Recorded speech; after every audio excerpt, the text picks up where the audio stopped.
past mistakes. Cause all you ever did was change. And I hate being with you, but I just cannot be alone. All the promises you break, you kept me at a distance, babe. Now I don't wanna see your face, but I hate being alone. Yeah, I hate being alone. But I hate being alone. Yeah, I hate being alone. But I hate being alone. Yeah, I hate being alone.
Hey guys, and welcome to the fourth episode of Through the Looking Glass. Today we will be talking about quantum mechanics.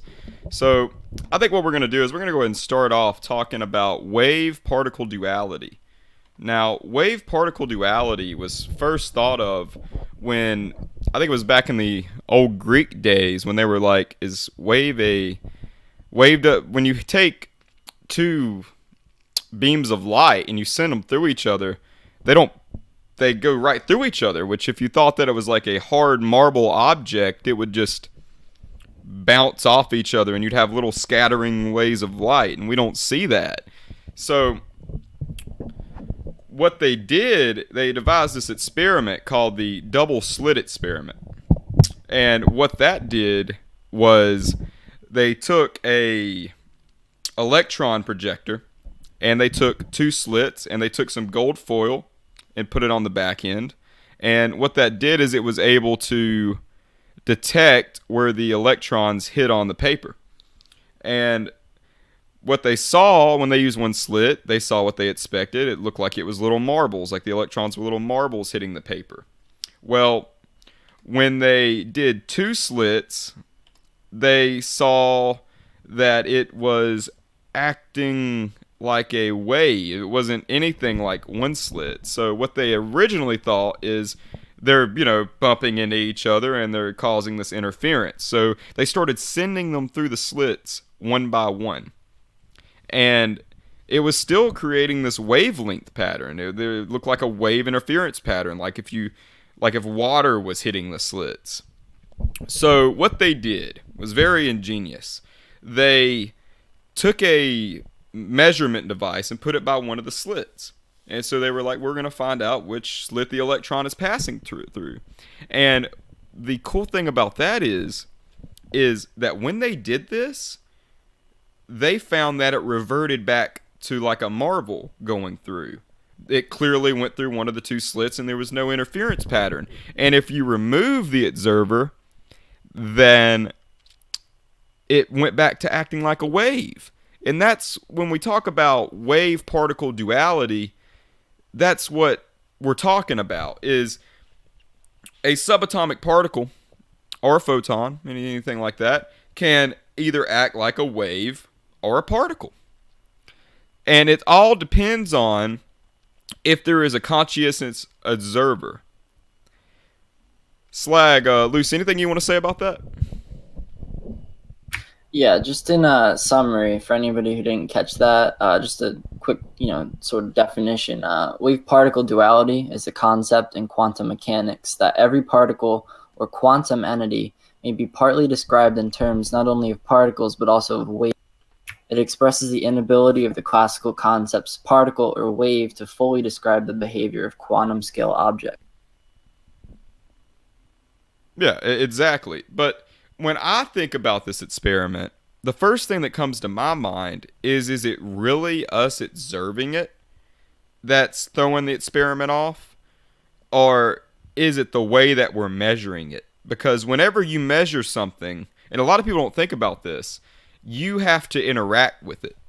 So it's not just going like it usually would. You're interacting with the experiment to observe what's going on. You're using some form of measurement, whether you're bouncing visible light off of it to look at it, whether you're bouncing infrared beams or pointing a laser at it to measure it, you're somehow interfering with the experiment. Now, do you know exactly about when these theories and experiments started to come out, Flav? When they started to come out, I'm actually not sure. Lucy, do you know? I'm not exactly certain, but I'm pretty sure that Einstein was a firm believer in that the way that things were the way they are. You know what I mean? Like he believed that if you were in your basement, not looking outside, that the moon was still there, Yeah. The deal with quantum mechanics is kind of theorizing, obviously we're talking about smaller things in general here, But just because you see it or don't see it, you know what I mean? Yeah. Well, there was de Broglie too, who also had a theory that said that all things had a wave form, and they showed that that was true with electrons, where they can act as a wave.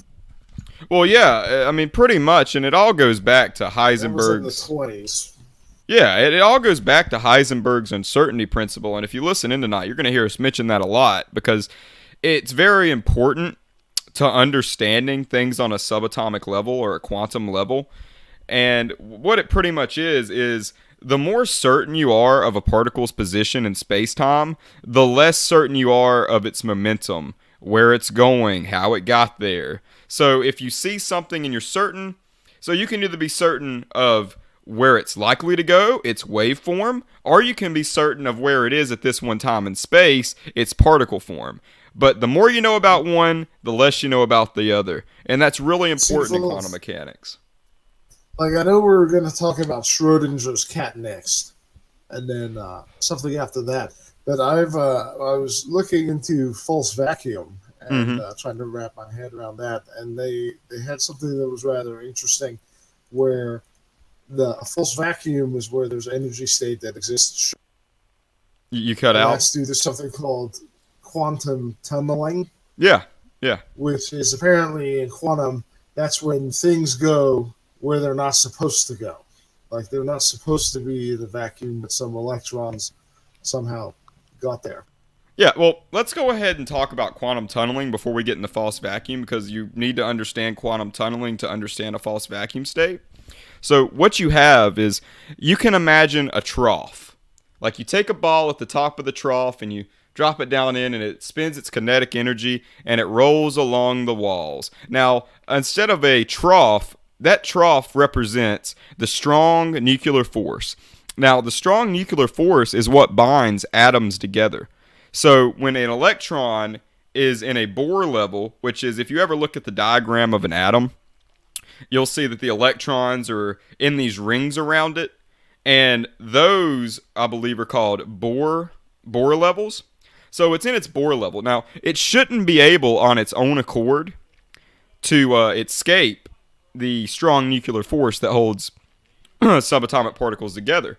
But what can happen is, due to its uncertainty principle, you got to imagine a little wave coming out of that. So you got to imagine the particle bouncing off the walls of the strong nuclear force. That's its space that it's able to go. But since a particle on that level is uncertain on where it is in space and time, there's also a little bit of its uncertainty principle that goes beyond that wall. So, all right, when it goes beyond that wall, there's let's just call it a 1% chance that it can quantumly tunnel outside of the strong nuclear force. And that's actually very important for nuclear fission, fusion. That's how stars at night, things like that. Things in our world wouldn't work without quantum tunneling. So then basically, nothing is impossible.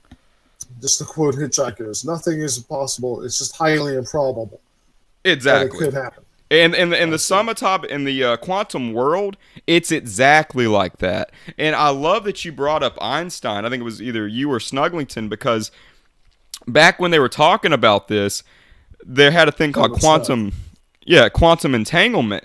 And Einstein was very unhappy with the idea of quantum entanglement because it broke his theory of relativity. He even called it spooky action at a distance to kind of discredit the idea of quantum entanglement. And let's go over a view of quantum entanglement. Big words, sorry. Quantum entanglement. So if you have two particles that are born at the same time in space-time, they are quantumly entangled with each other. Now, you could take one of those particles and put it on the opposite side of the universe and have the other particle on the opposite of the other side of the universe. If you do something to one of those particles, it will affect the other particle as well because they are quantumly entangled. Now, what this does and why it upset Einstein so much is the information transmission is instantaneous. Therefore, if I mess with particle A, it affects particle B instantaneously, faster than the speed of light. you have information transversing space-time faster than the speed of light, which is quote-unquote impossible. But as you said, nothing is impossible, just highly improbable. Now, and it's even worked out to a way that if you measure the spin of a particle, every subatomic particle has spin. So if you measure the spin of particle A, due to quantum entanglement, you already know that the spin of particle B. It's fascinating. It is. And the real fascinating part about it is we have theories on how it works, and we have theories of, that it works at all. And a lot of these things are hypothetical, but some we have proven.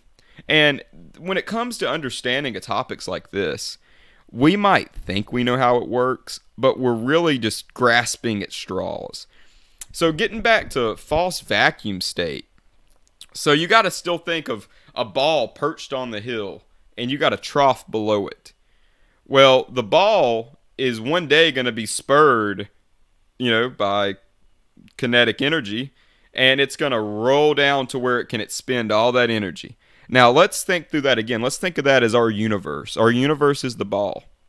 Now, you got to think, is it on the hill, or can it expend more energy and go to a more resting state? Now, if it can go to a more resting state, we're in trouble, because that would mean the dissolution and destruction of the universe as we know it. Now, and that could be spurred at any time, and it would travel from the point of origin at the speed of light away from the point of origin in a 360-degree bubble, and that would be a three-dimensional bubble. And that's another thing a lot of people don't understand when they talk about black holes. We tend to think about these things in a very 2D way. A black hole is not a circle. A black hole is spherical. It is literally a ball in space. So this would go out, think of like the opposite of a black hole. Expanding at the speed of light, destroying everything and reverting it to the lower. The laws of physics as we know it would fall apart.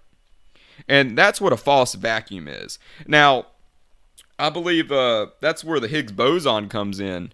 And the Higgs boson is what, people have called it the God particle.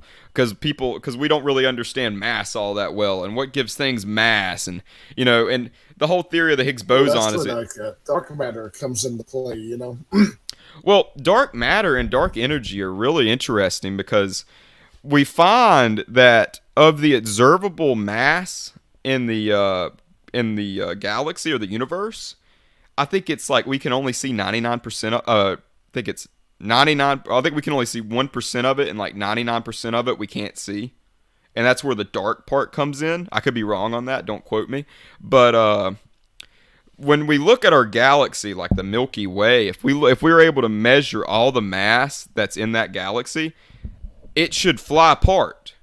It shouldn't stay hunkered down. And also, let's just go ahead into how galaxies are formed. Galaxies they all form around, from our understanding, around a supermassive black hole.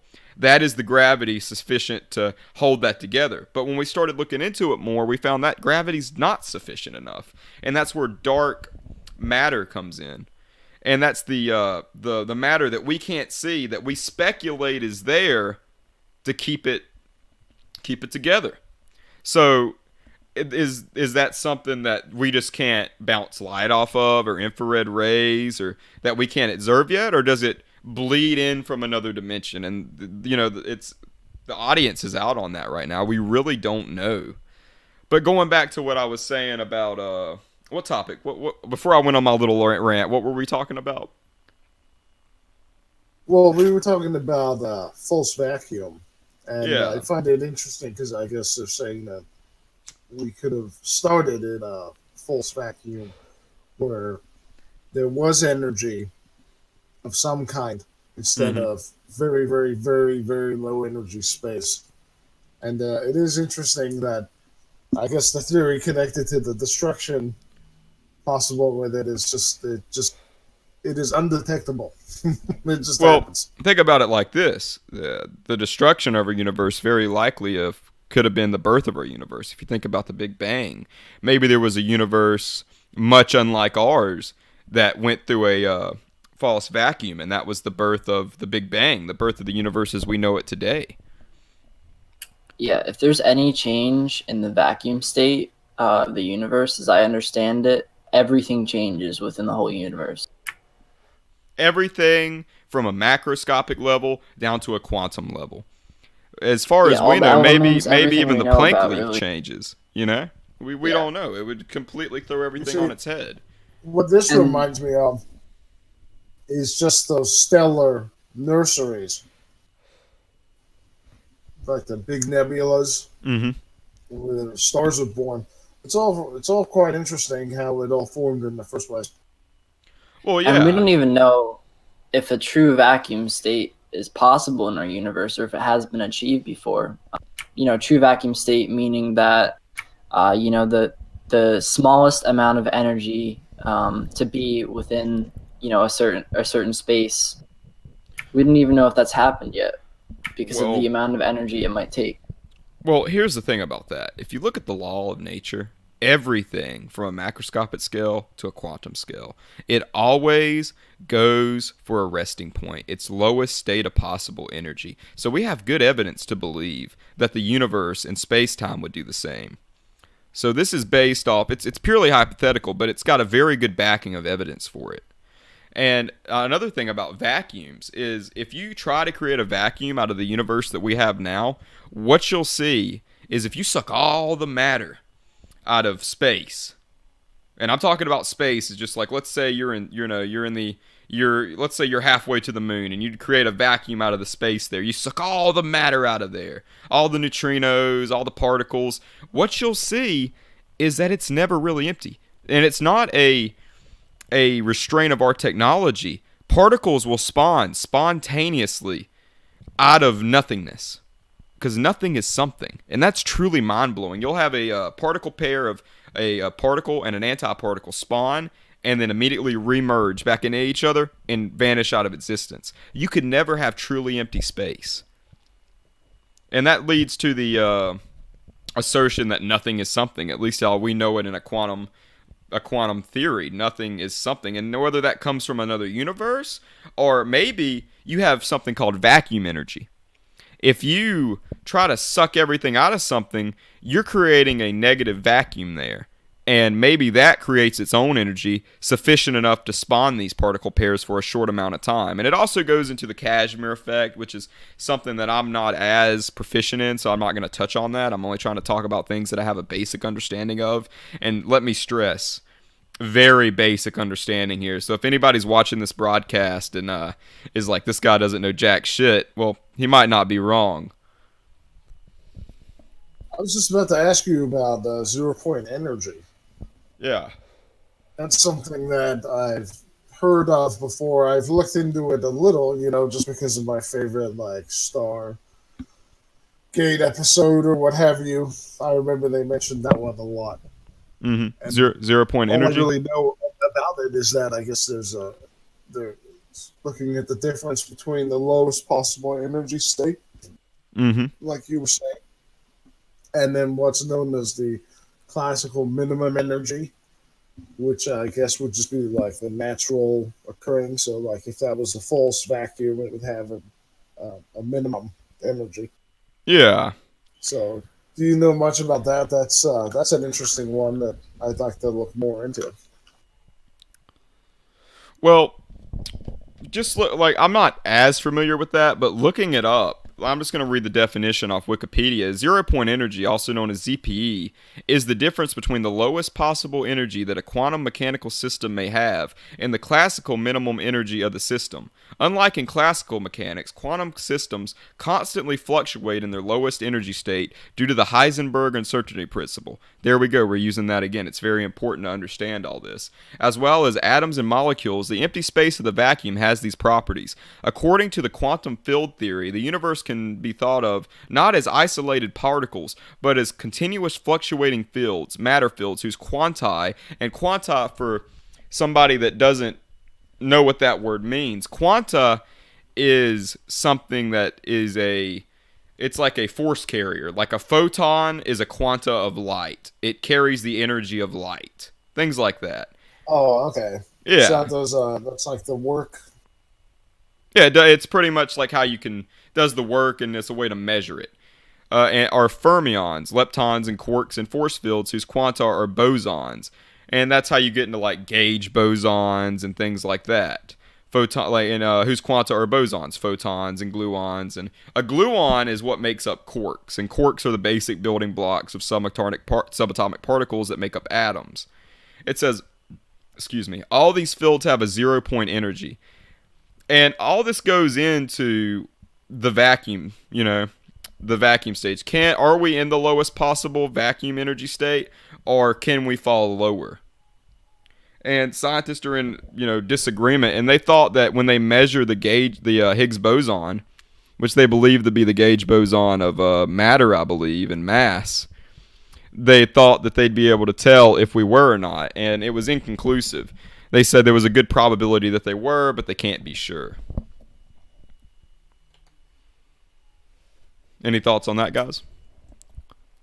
All I know is that I like the concept of superfluidity, where they have zero viscosity, so there's no friction.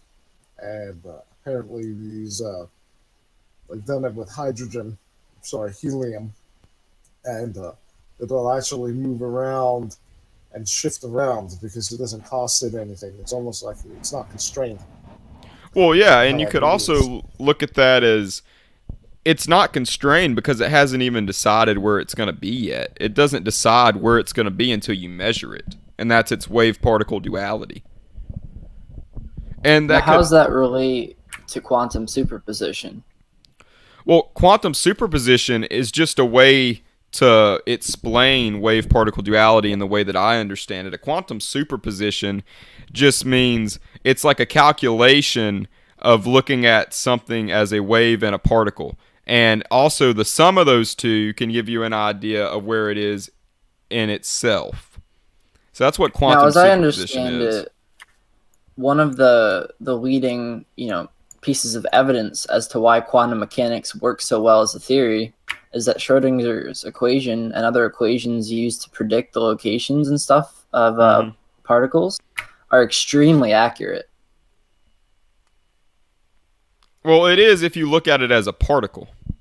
But if you look at it like I said with Heisenberg's uncertainty principle, the more you know about where something is, the less you know about where it can be and where it's going, about its momentum. And that goes in the Schrodinger's cat. Well, the whole Schrodinger's cat scenario is you take a cat, you put it in a box, you put a glass of poison in there that's linked up to a radioactive isotope. The isotope is decaying at an unknown random rate. When it decays, the poison will break and the cat will die. Now, after a certain amount of time, the cat is either alive or dead. And that depends on you observing it. Now, you can open up the box and find a dead cat, or you can open up a box and find a cat that is still alive because the isotope hasn't decayed. Not dead yet. Yeah, not dead yet. Exactly. But and that's where it goes into mathematics. Mathematics present a different story. Mathematics says the cat is both alive and dead at the same time. And it takes a conscientious observer to look into the box to tell you if the cat's dead or alive. It goes back to Heisenberg's uncertainty principle. If we know that the cat is alive, we know it's alive, but we don't really know much about where it's going or how long it's going to be till it's dead. If we look at the mathematics of it, we can see the probability of the cat being alive or dead, but we don't know whether it's dead or alive. At least that's my understanding of it. And this scared the shit out of Albert Einstein. Well, yeah, I'm sure it would, because his theory of relativity, he was looking for a theorem of the universe that made sense. And the more you look into quantum mechanics, the less it makes sense.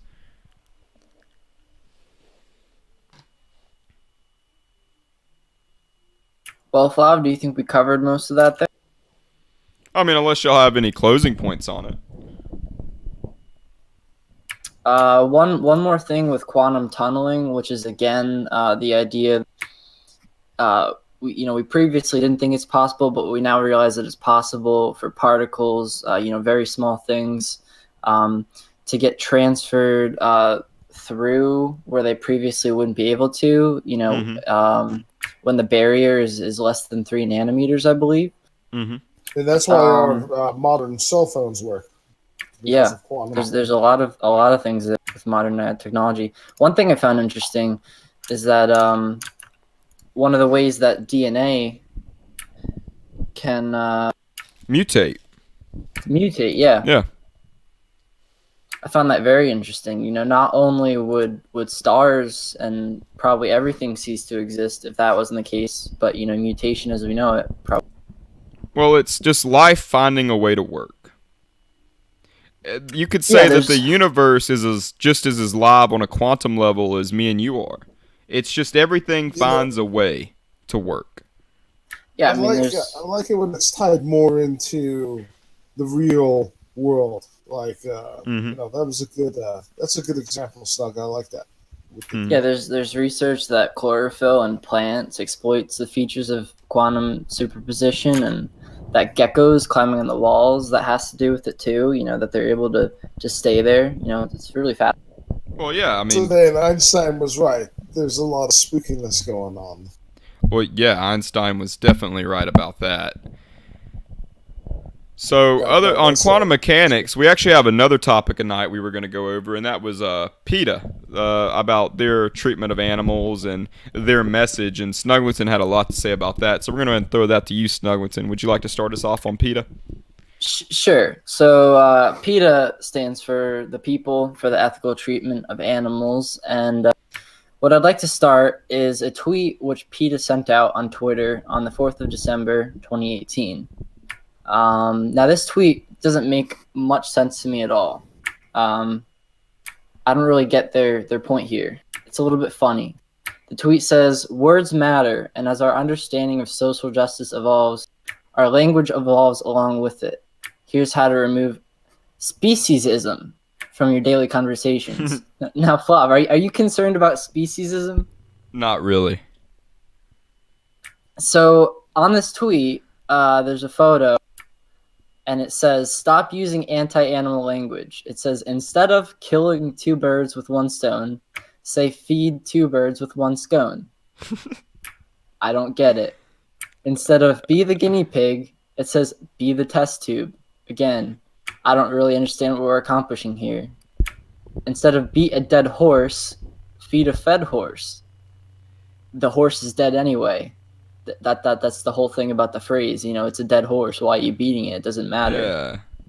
I just Bring feel like home. these guys are overzealous, and they don't they make so they take a good point, right? We can all agree that animal cruelty is wrong. Animals should have basic rights, and they convolute it, and they make it where nobody wants to listen to them. They take away any credibility that they would have had if they would have treated it cordially, and they just make themselves look like idiots. And I feel like this is one of those, "Hey kids, are we cool yet?" kind of things, trying to like coin a new phrase. I just want to say though that we all are cognizant of animal cruelty, and no one here supports it. What's up, course. I Snugglington? think definitely the main thing is what they're doing is they're making people talk about it, and they're doing a pretty good job, even if they have to be wacky or very Well, controversial. They my are problem- still around. My problem with PETA is that they preach all this stuff, and they seem ostensibly to be a good organization, but they kill over 80% of their rescues. They euthanize so many animals and dogs. I don't really see how they're an ethical organization. Well, I mean, And how do you measure Go ahead. that? How do you measure the ethics of that? I mean, if you take an animal and we don't have the means to feed it, and we don't have the means to take care of it or find it a home, would you rather have it starve in a shelter or live in a cage, or would you just rather euthanize it? I mean, they're sentient, yes, but I don't believe an animal is on the same level as a human. Even though we are animals, we are self-aware. I don't think a cat or a dog is very self-aware. I think they have what's called fleeting sentience, where they react to stimuli and they can have emotions and maybe light memories, but I don't believe they're as self-aware as we are.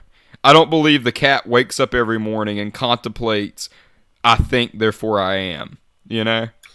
Yeah, I mean, that's kind of part of what humanity has done. I mean, we give, common humanity and sympathy towards some animals, and then the other ones, which, in some cases are smarter than the ones which we treat throw rocks at. We throw rocks at them and we eat them. Yeah. Well, I mean, it's clear that PETA are not animal lovers. If you look up online, 80%, or higher for an euthanasia rate is an insane rate, for that kind.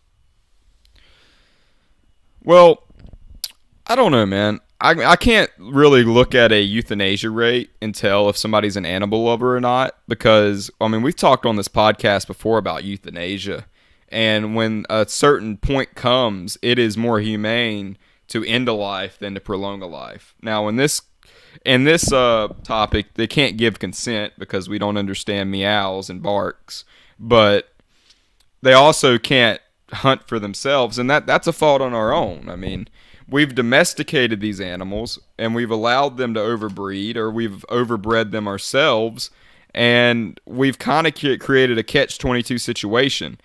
Do you let them starve on the streets, and that creates problems for humans, like, the rabies and things like that, and other diseases, and like a kid gets bit by a stray animal, well, now there's, you either find it and kill it and test it, or you got to give them rabies vaccine. It just creates, I mean, yeah, and it's just extra money. Humans and human needs are always going to trump animal and animal needs. And that's because we're selfish as a species and money rules the world. So, I mean, I don't really see that as inhumane as long as you're putting them down humanely. Okay, the majority of the problem comes with the vast demand that humans put on certain breeds, such as pugs or French bulldogs, and these breeds do not do well. They're inbred and they're not bred well. They're very prone to getting sick, to dying early, to being diseased. One thing that would always get me are the people that would buy huskies, especially in like a warm state, just because of Game of Thrones. Yeah. It's like you just bought a husky to make a statement. And then, of course, the dog hates it. Yeah, they're in California. Not exactly the best weather all around. So it is, we're definitely selfish with the way that we can view animals. There's selfish segments of society that really shouldn't be pet owners, Well, I mean, I'm going to go off on a little rant here. I'm going to go ahead and put that out there. So I'm going to interrupt Snug. I don't know if Snug wanted to finish. No, go on your rant. Yeah, I'm going to go on a little rant here. So I'll tell you that the true injustice I see towards animals is not a euthanasia rate of 80%. I would much rather have animals brought into a shelter, cared for to the best of our ability, and put down at an 80% rate than have them brought into a shelter, put in cages, underfed, under interacted with, and put down at a 20% rate and have them prolong suffering.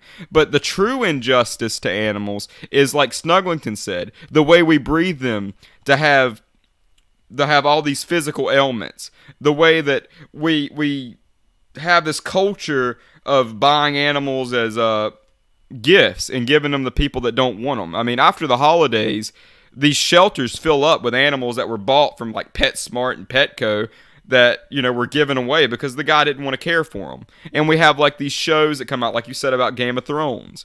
We really, as a population and as a society, we say one thing and do the other. We say that we're all for animal rights, we're all for treating animals well, but then we treat them like a commodity. So you can't do both. You can't have an animal and be like, this has rights, it's almost equal to me, and then you can be like, oh, well, little Jimmy always wanted a puppy, who's going to care for it? I don't know. If it gets bad enough, we'll just have it put down, which is what a lot of Americans look at it as. So then let's go back to the beginning.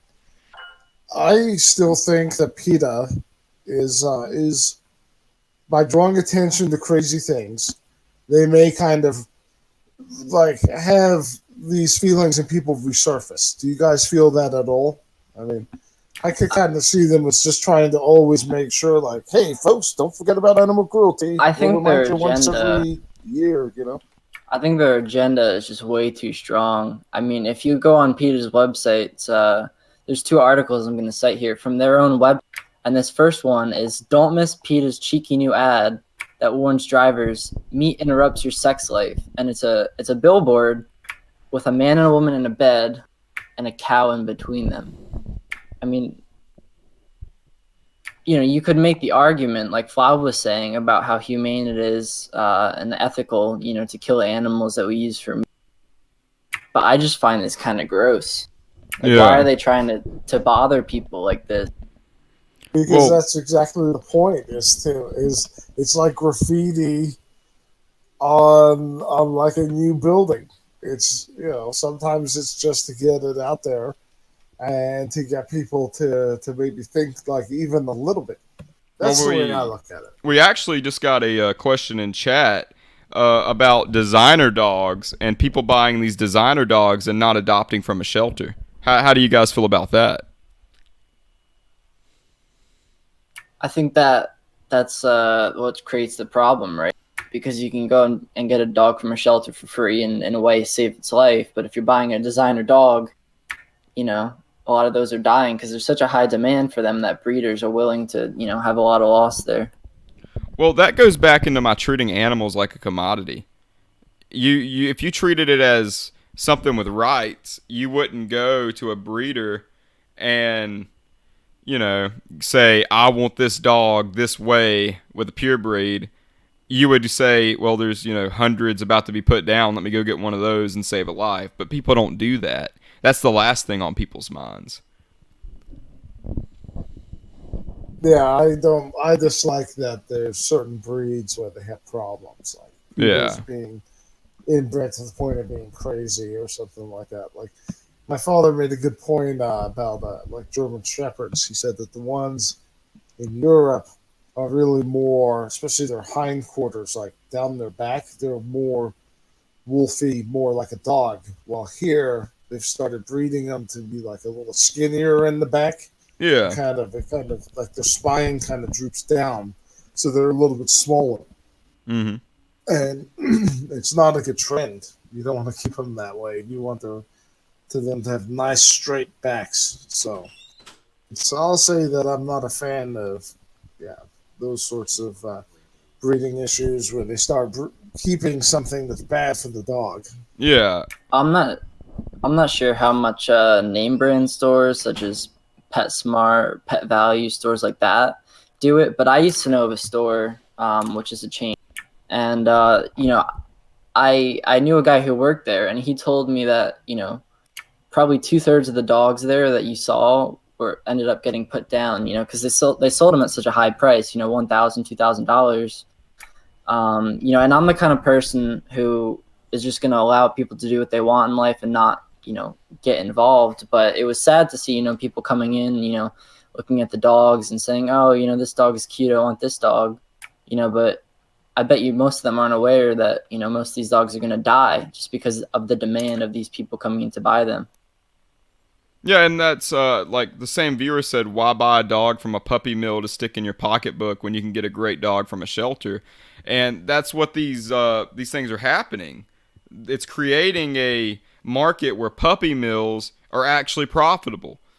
You're just pumping out dogs until somebody buys one that you want, and it seems to be so cheap to do so because they live in such bad conditions, and nobody cares. It's just, it makes no sense. People are saying one thing and doing a whole different other.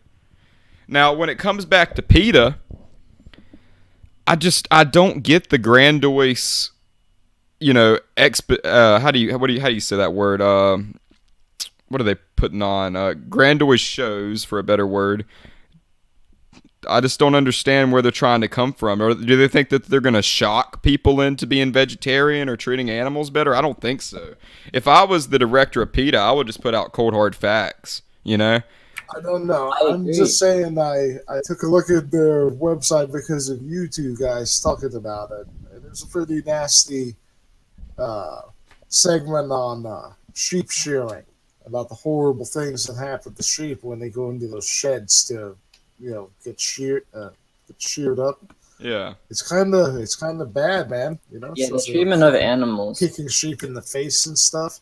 I think groups like PETA, as long as they're not like in charge, I think they're good to bring awareness to things. Because otherwise, we wouldn't really be talking about them if they weren't the crazy like donkey people. Well, I mean, here's the thing I about just feel that. that way. We can all agree that it's wrong to raise animals to eat them. It's inherently cruel, but I don't care. I mean, I'll speak for myself. I don't care, bro. You're a monster. I'm a monster, man. I don't care that we raise chickens and cows and pigs and then slaughter them. I don't care. I want it to be as humane as possible, but it's inherently cruel to raise something just to kill it and eat it. It's inherently cruel to take these chicks' eggs and crack them in my omelet. But I can almost even give up meat. I'm not too worried about that. It's more like the dairy. And you see, that's where PETA and I will never agree. oh, you don't want the dairy is cow. bad. You're coming for its udder secretions. You want its pus sacs, right? So, You and Peter will And you never see, agree. It's like you're right there. Kath mentioned in the chat, it's like we can raise them humanely, which is true. It's just something that, we do have an effect on. And that's another thing. No one's going to just take a look at those exposés that some of these groups do, where they got like the bulldozer pushing the cow into the receptacle, at the slaughterhouse because it can't even move. It's like nobody ever agrees that with the evil owner in that regard. So these guys do have a function, I think, in some way. Well, some of the things they advocate really would affect us. let me play devil's advocate here for the way humanity, I believe, should live. Now, I'm not going to do it because I like meat, but logically, we are designed to be vegetarians. Our bodies are set up to be vegetarians. And the economic cost of producing meat is far greater. We would save so much more money, natural resources, save the ozone layer, if we stopped raising these animals for slaughter and just went to a purely plant-based diet, and it would be healthier for us overall. Our bodies just aren't designed to eat meat. So, I mean, I'm going to play devil's advocate on that. Why, or do you think we're too far gone as a society to go to an all plant-based diet? Do you think there would be massive riots in the street? Because even though I'm for meat and I really like meat, if tomorrow the government announced we're all going to eat a plant-based diet, then I'd be like, whatever, just make it taste good, bro. It's what it is. If I saw kickback from that. All I'm going to say is, before Snug weighs in on that, is that if everybody doesn't have it, then that's fine. If no one's going to get those nice New York steaks, then I can just see humanity moving on. And think about it like this. Tofu.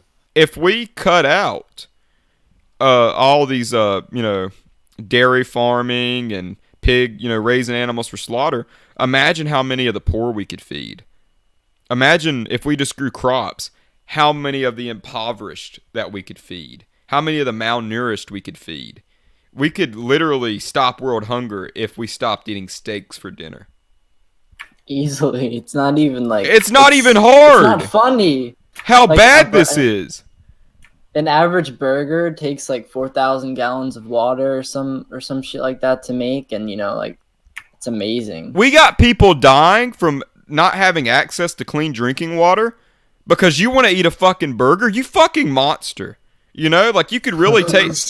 You could take that stance on it.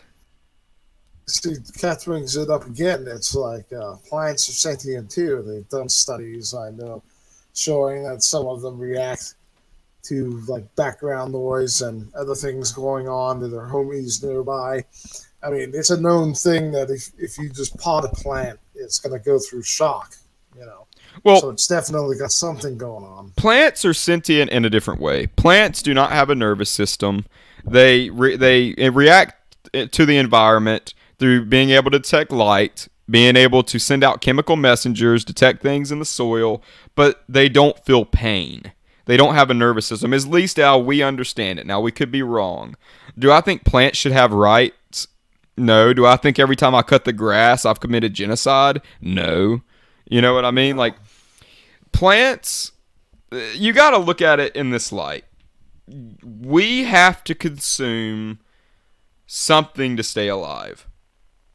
Now, consuming other animals is most definitely cruel. Consuming plants, like think about it like the marijuana plant, man. Marijuana has fooled us all. Marijuana originally, Oh, really? yeah, listen to this. I'm about to go off on some Joe Rogan crazy talk. Marijuana originally developed tetrahydrocannabinol, THC, to be an anti-insecticide or be an insecticide. It deters insects. They would eat the plant, get high, forget where it was, and they wouldn't devour it. Well, humans found it, and it worked in a different way. It ensured the survival of its species because we love it so much. So we just breed the hell out of it. You know what I mean? So Yeah, well, I mean, we're not animals, you know. We're Yeah. the guys that'll eat chilies because it tastes good. well, I mean, deers eat marijuana. Deers love it. Did you know that illegal marijuana You know that- growers actually have to watch I have out for to say- deer? I have to say, I did know something about that because one of my friends just grew one of those accidental plants up in the mountains, and that's Yeah. what happened to his. Accidentally, just Some animal, yeah, accidentally. yeah. So some animal ate the top of it off, and then ever since then, it had like two giant. It became more of like a bush with like Well- two side outgrowths. So that was interesting, and I think that started from something snacking on it. He said that because it was the top of the plant, it was probably a deer because it could reach it. Well, the thing about that is we could talk about sentience and the use of drugs, conscious altering drugs. Dolphins are very, very intelligent creatures, and they actually would get just high say off pufferfish. They pass pufferfish around like a joint, and they get high off of them. All I know is dolphins are lit. They can do whatever they want. They're They've been our litty friends lit. in the ocean. Yeah. They've been our friends in the ocean for a very, very long time. No, they've been a symbol of good luck since at least the Greeks. Do you 'Cause they believe these realized that stories these guys were of very dolphins saving people from shark attacks? Oh yeah, I totally do. Yeah. I think things like whales do have a lot of heart. You see, maybe that makes me speciesist, but I like mammals. You know, the warm-blooded.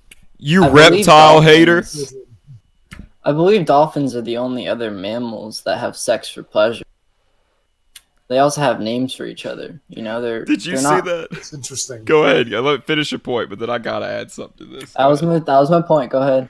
Did you hear the article Don't do it. about the lions turning gay due to gay tourism? They were like Oh my accusing the god! gay I saw tourists. that, dude. Dude, please tell me I- that's not Lion real. bombing the other lion. That's real, Yeah. dude. It is real. I believe you Well- wanted to go ahead and add a topic about the gay Buddhist sex temple. Oh, you want to get into that? Yeah, I want to get into that tonight. How about you go and tell us about that one? All right, give me one Was that second just here. was that just kind of like typical hypocrisy where it was like I mean, I don't have a problem with people that are gay, but I've got a problem with people that are hypocrites. Well, I mean, are the Buddhists, are they against gay people? I don't know. I mean, maybe it's I don't perfectly think fine. so. I don't. I mean, Buddha was a The big chubby Buddhists. guy, you know? Yeah. I mean, I just don't understand how being gay is wrong when God put my G-spot in my asshole. You feel me? Like, I don't understand that. All right, so bit of a diversion from quantum mechanics, but this is November Yeah, 27th, totally. 2018. A Buddhist monk in Taiwan has been arrested and expelled after videos of him allegedly having gay sex and smoking meth in his temple. And to go off on that, he was found with 19 grams of amphetamine tablets, smoking pipes, and a holy water bottle filled with lube. Yeah, that's. I mean, that's really not good, man. Really defiling Well, that place. he's the head of the Catholic Church. Was the kid underage that he was fucking? Yeah, but we're talking about Buddhist monk here. We didn't mention anything else about other groups. I was just thinking that's really disrespectful. I wonder how that guy even made it. Well, I mean, This guy was serious. He was really in it. I mean, he had condoms, anal relaxants, erection medication, aphrodisiacs, as well as 2 USB drives containing more than 200 gigabytes of porn. All right, like but I need to know so I can pass judgment on the situation. Was there any underage pornography involved? no. Then I don't see a problem Okay, so with it. then, yeah. But the drugs, you know, that's kind of a big deal. Well, I mean, That's a lot yeah. of drugs for personal use there. Well, I mean, maybe he was into sharing the love. You know what I mean? I mean, it sounds like he was.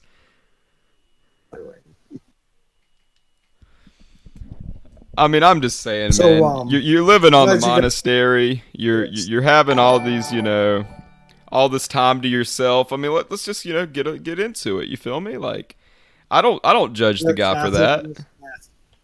It wasn't even a fun drug. It was meth. I don't know, man. I mean, I don't judge people for their drug use. Ah, it looks like Lion King 420 is following us now. Oh, nice. Shout out to Lion King 420 for the follow, man. Thanks for joining us tonight. Sorry you walked in at an awkward time. We've already talked about the scientific subjects. Now we're just talking about gay Buddhist monks and amphetamines.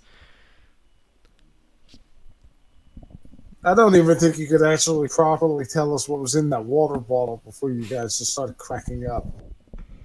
Yeah. What was in the holy water bottle? Lube? Okay. Now No that's judgment. no. That's wrong. Now, when you take a holy water bottle and fill it with lube, that's why he got. You know, they probably brought him before the head monk, and he was all like, "Gay sex, okay. Drugs will suspend you. Putting lube in the holy water bottle." Get the fuck out of here. You know what Yeah, I I mean? mean, you're kind of defiling the instruments there. That's not cool. Yeah, that's not cool at all, man. You can't do that, dude. Well, he was kicked out, and he says that he deeply regrets it. So Of I course guess it everything does. ends up okay in the end. Can I we mean, get he him had to on the pay- podcast? Well, let me see. He's probably not See- doing much now. I am torn though because lube, you know, that's very considerate as well. That it's just Yeah. the way he went about storing it was inappropriate. Well, we all make bad decisions from time to Just time. make that clear. All right, gentlemen. Well, we're coming up on our airtime, so any closing thoughts on any of this, guys? I'm gonna let you guys go first. Okay, well, I'm gonna go ahead and put my closing thought in on it. Quantum mechanics, very interesting, but also a very hard topic.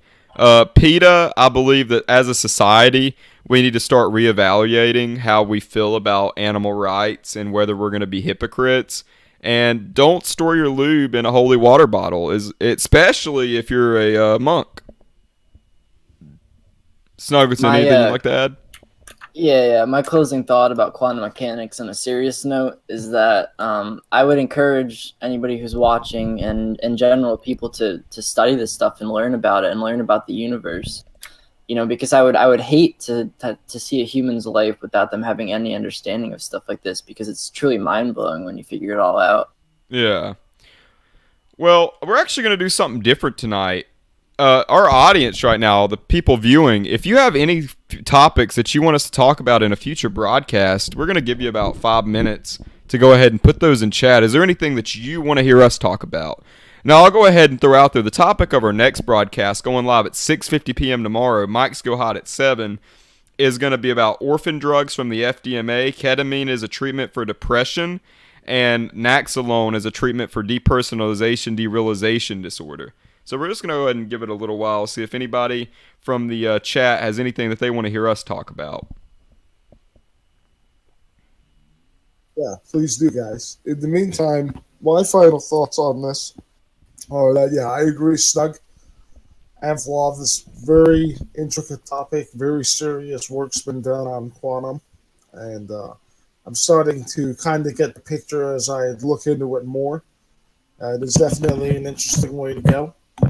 And as far as PETA goes, I think that maybe there's people that are serious in it, maybe not. As an organization, to me, they kind of have something left to desire, but they also fulfill a function, which is to keep us talking about that sort of thing. Because based off of our love for animals, we talked at length about some interesting things. So I just want to say that usually different groups have a place in society to do something, as long as they're believers. Okay, we got a couple topics in chat. We got mushrooms as a drug for depression. I'm guessing you're talking about psilocybin cubanus. We can definitely do a talk about that tomorrow. And aliens. I actually myself have an alien story that I can talk about, and hopefully my friend will also be able to hop on the air with us and discuss that.